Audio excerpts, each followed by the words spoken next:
نحمده ونصلي على رسوله الكريم اما بعد اعوذ باللہ من الشیطان الرجیم بسم اللہ الرحمن الرحیم السلام علیکم ورحمۃ اللہ وبرکاتہ۔ پیاری بہنوں اور بھائیوں، ہم نے سیرت صحابیات کا یہ بہت ہی خوبصورت سلسلہ شروع کیا۔ اس میں انشاءاللہ تعالی ہم ساری صحابیات کے بارے میں سیکھیں گے، جانیں گے، ان کی سیرت کو سمجھیں گے اور انشاءاللہ تعالی ہم اس پہ پوری عمل کرنے کی ہم کوشش کریں گے۔ تو جو پہلی صحابیہ جس کے بارے میں ہم سیکھیں گے وہ ام المومنین حضرت خدیجۃ الکبریٰ ہے، جو کہ رسول اللہ کی پہلی زوجہ مطہرہ اور پہلی مسلمان ہونے والی خاتون تھیں، اور آپ کو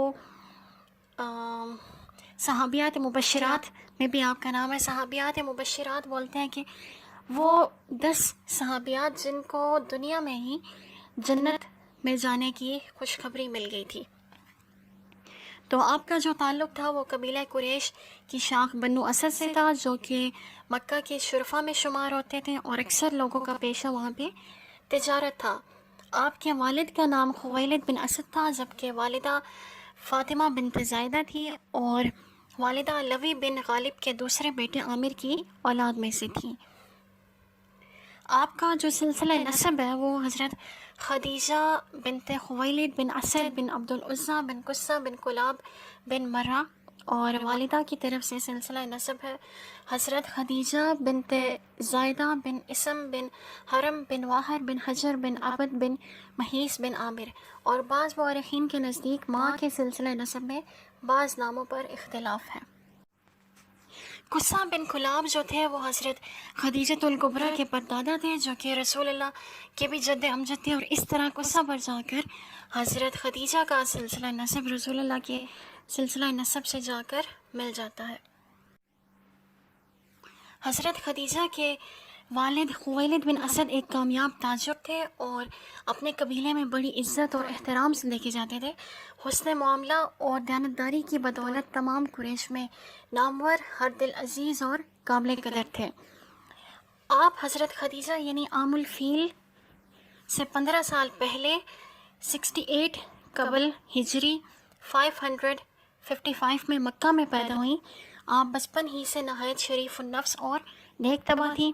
والد خویلد کا انتقال مشہور جنگ فجار میں ہو گیا تھا، تاہم چچا اور والدہ نے حضرت خدیجۃ الکبریٰ کی پرورش کی۔ آپ نے اپنے ایک بیٹے ہند کی وجہ سے، آپ کی کنیت ام ہند تھی، اور اپنے اعلیٰ کردار اور اخلاق حسنہ کی وجہ سے آپ طاہرہ کے لقب سے مشہور ہوئیں۔ خویلد بن اسد نے مکہ آ کر اقامت اختیار کی تو عبدالدار بن قصہ کے حلیف بنے، جو ان کے امزاد تھے۔ یہیں انہوں نے فاطمہ بنت زائدہ یعنی حضرت خدیجہ کی والدہ سے شادی کی۔ حضرت خدیجہ کی سب سے پہلی شادی کے لیے انتخاب آپ کے والد خویلد نے آپ کی چچا زاد بھائی ورقہ بن نوفل کو آپ کی شادی کے لیے منتخب کیا۔ وہ تورات اور انجیل کے بہت بڑے عالم تھے اور قبیلے میں احترام کی نظر سے دیکھے جاتے تھے۔ آپ کی پہلی شادی ابو حالہ ہند بن نباش بن زرارہ تمیمی سے ہوئی، اور اس میں اختلاف ہے کہ پہلی شادی کس سے ہوئی۔ بعض کہتے ہیں کہ پہلی شادی عتیق بن عائد سے ہوئی، اور حضرت خدیجہ کی جو دوسری شادی تھی وہ عتیق بن عائد یا عابد مخزومی سے۔ بعض کہتے ہیں کہ ان سے پہلی شادی ہوئی دوسری ابو حالہ ہند سے ہوئی تھی۔ یہ اس طرح آپس میں کنفیوژن ہے۔ حضرت خدیجۃ الکبریٰ کی جو پہلے خاوندوں سے اولادیں تھیں، اس میں عتیق بن عائد مخزومی جن کا تعلق بنو مخزوم سے تھا، ان سے کوئی اولاد نہیں ہوئی۔ یہ حضرت ابو قتادہ رضی اللہ تعالیٰ عنہ کا قول ہے۔ بنو تمیم کے ابو حالہ ہند بن نباش تمیمی سے 3 لڑکے یعنی ہند، حالہ اور طاہر پیدا ہوئے۔ بعض مورخین نے کہا ہے کہ عتیق بن عائد سے بھی ایک لڑکی پیدا ہوئی جس کا نام انہوں نے ہند رکھا تھا۔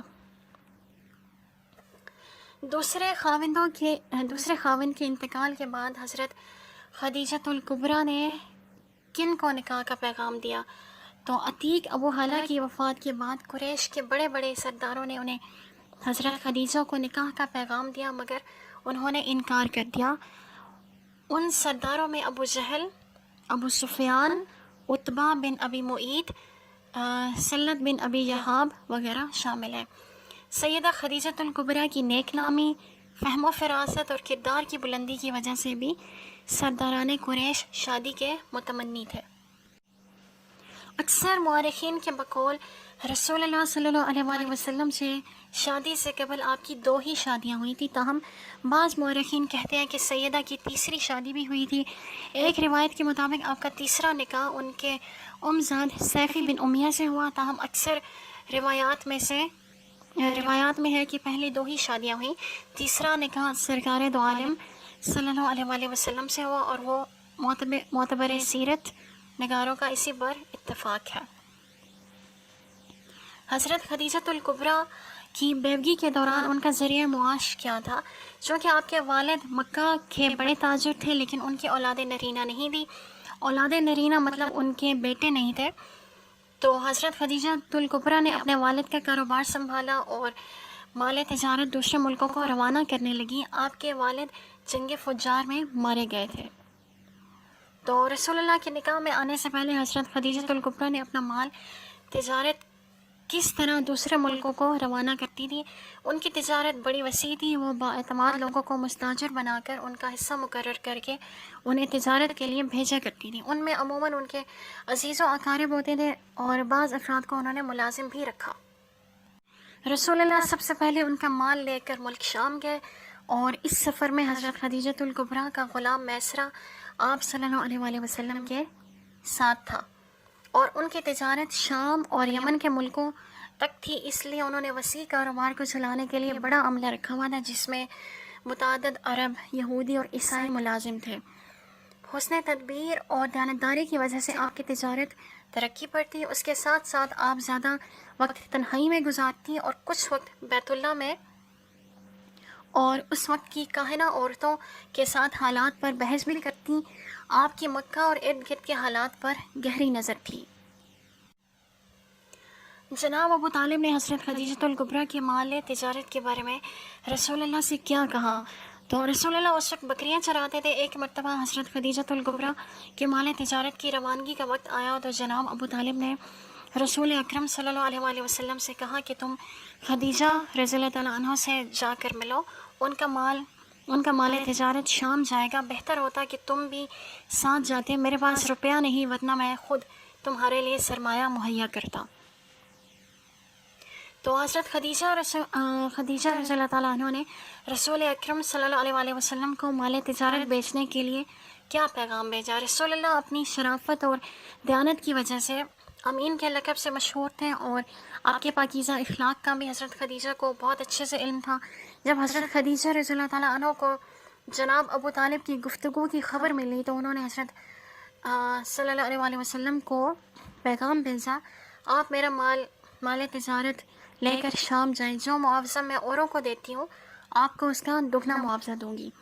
تو رسول اللہ نے اپنے چچا کے مشورے سے قبول فرما لیا اور ان کا مال تجارت لے کر بصرہ یعنی ملک شام تشریف لے گئے۔ رسول اللہ جب پہلی مرتبہ حضرت خدیجۃ الکبریٰ کا مال تجارت شام لے کر گئے تو اس کا فائدہ حضرت خدیجہ کو یہ ہوا کہ رسول اللہ نے یہ تجارتی سفر 25 سال کی عمر میں کیا تھا، اور آپ نے بصرہ یعنی شام میں سامان بیچا اور پھر جو چاہا سامان خریدا۔ حضرت خدیجہ رضی اللہ تعالیٰ عنہ کے عام منافع سے دگنا منافع کمایا۔ اس مرتبہ جتنا نفع ہوا پہلے کبھی نہ ہوا، تو حضرت خدیجہ نے مضاربت کے مطابق جتنا نفع رسول اللہ سے طے کیا تھا اس سے زیادہ دیا۔ سفر شام سے واپسی پر حضرت خدیجہ نے کیا منظر دیکھا اور غلام میسرہ نے کیا بتایا؟ حضرت خدیجہ نے دیکھا کہ جب آپ صلی اللہ علیہ وسلم سفر سے واپس آ کر مکے میں داخل ہو رہے تھے تو دوپہر کا وقت تھا اور فرشتے آپ پر سایہ کیے ہوئے تھے۔ انہوں نے بالا خانے سے یہ منظر دیکھا تو بعض دوسری عورتوں کو بھی دکھایا۔ غلام میسرہ نے بھی بتایا کہ سفر کے دوران دوپہر کی حدت میں فرشتے آپ پر سایہ کرتے تھے۔ اس سفر کے دوران عیسائی راہب نے کہا تھا کہ یہ نبی ہوں گے۔ میسرہ نے اس کا بھی ذکر کیا اور رسول اللہ کے اخلاق کریمانہ کی بھی تعریف کی۔ پیاری بہنوں اور بھائیوں، آج کے اس درس میں ہم نے اتنا ہی سیکھا حضرت خدیجہ کے بارے میں، باقی انشاءاللہ تعالی دوسری ویڈیو میں سیکھیں گے۔ تب تک کے لیے اپنا بہت سارا خیال رکھیں۔ جزاکم اللہ خیر۔ السلام علیکم۔